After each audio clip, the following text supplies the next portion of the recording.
I strongly believe that you need to be able to protect yourself.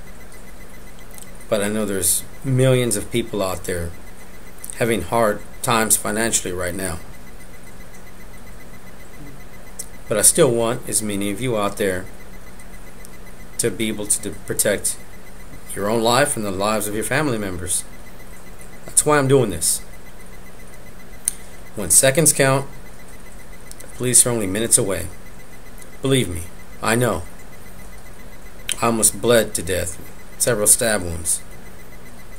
Don't wait around and don't depend on anybody else. Now, unfortunately, I do not have a high point to show you today. I couldn't borrow my buddies. I've shot it, many times. I've shot the ones you rent out at the range, no problems. But it's like I'll bring it around when you off, I'll bring it by. I don't know when or if that's even going to happen, so I figured I'd just do this.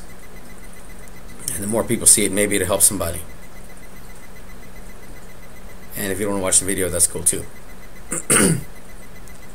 Basically, if shit hit the fan today, a high point at home would do you much more good than having a Mark 23 on layaway. Think about it. If some serial rapist with God only knows what kind of STD breaks into your house, he's sneaking into your young daughter's room, and you shoot him. And so you walk over there and look down at him. Hey man, did you get shot with a $2,300 handgun or was that a $150 handgun? I promise he won't be able to tell you the difference. I'm going to leave some links in the description column with some modifications and a couple websites. I don't recommend buying the carbines. I would go with the pistol. They make .380, 9mm, 40, and 45. The carbines and the pistols hold the same amount of rounds. But you can somewhat conceal the pistol, I guess, and you get more maneuverability. The 45 is huge, but the 40, the 9, and the .380, they're not so bad. Let's get their weaknesses out of the way first. They're probably not the best for concealed carry or everyday carry because they're big, heavy, bulky guns, especially the 45. There's not a lot of aftermarket parts for high point. I haven't experienced it myself, but there seems to be some feeding problems that come from the magazines. It can be easily fixed, but they probably shouldn't have to in the first place. But what it is what it is. You might have to polish the feeding ramp. Personally, that doesn't bother me at all. I do that to all my 1911s. My brother's Beretta, I do that anyway. So it doesn't matter to me, but some it might. Plastic grips, they can get a little sweaty. You don't really get that good of a grip. I tell my buddy, put some Hogue handle grips on that. Yeah, I will, man, I will. I'll get to it. He ain't gonna get to it. And they're a pain to field strip. I saw him do that once. He looked like a pain in the ass. I think High Point recommends you do it every 1,500 rounds or something like that. It's a big number, so it's not that big of a problem. But when you do get around to it, it looks like a pain. And you cannot fire the gun without a magazine in it. I don't like that myself. Some people say that's a strength. I personally don't like that. You can remove the magazine disconnector, and then I like it. The strengths. You get a lot of gun for the money. It's a cheaply priced gun, not cheaply made. Basic economics there. You got more people with less money than you have with more money. If you can sell to people with less money, you make more. You make it up in volume. That's why it's so cheap. That should be basic. It's reliable, durable, low recoil. They're made here in the US. There's a lifetime warranty. It doesn't matter if you're the original owner or the 20th guy to own it. It's covered. And their customer service, from what I hear, is the best in the business. Or one of the best. it's a very affordable gun, about half the cost of most guns out there.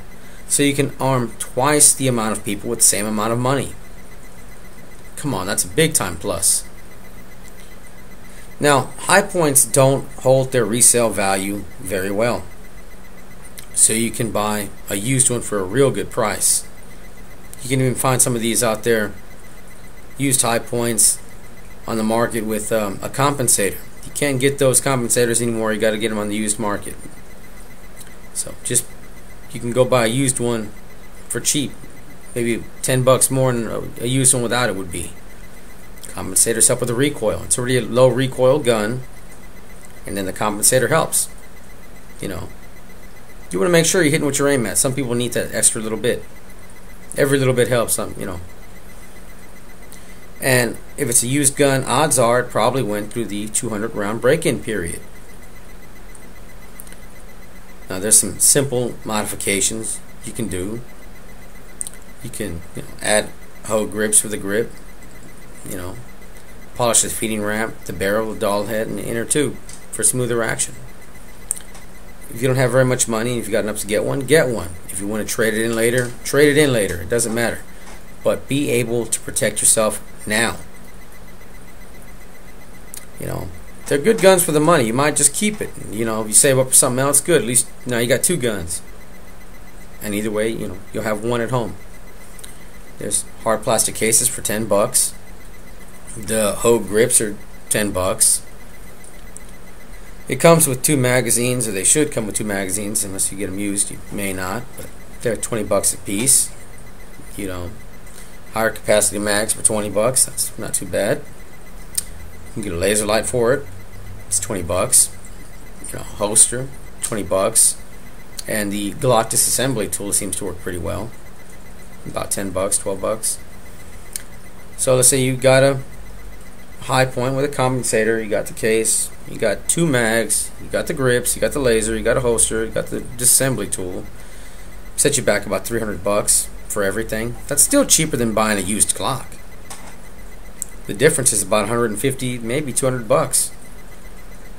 It's enough to get another high point. Put another firearm in somebody else's hands, you know. And for those of y'all, oh well, if you gotta buy it and do all this work to it, come on, man. Now, I'm not a gun professional. I'm not saying I am, but I like working on them. I like doing a little bit of stuff to them.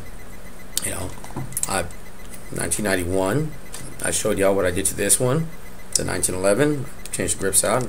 That's all I've done since then. You know, I changed out a couple things on here. Is this crap? Hell no. And what about my new one? I'm swapping parts out. You know, is that crap? Is this a crap gun? Fuck no. But I like to personalize them. It's mine.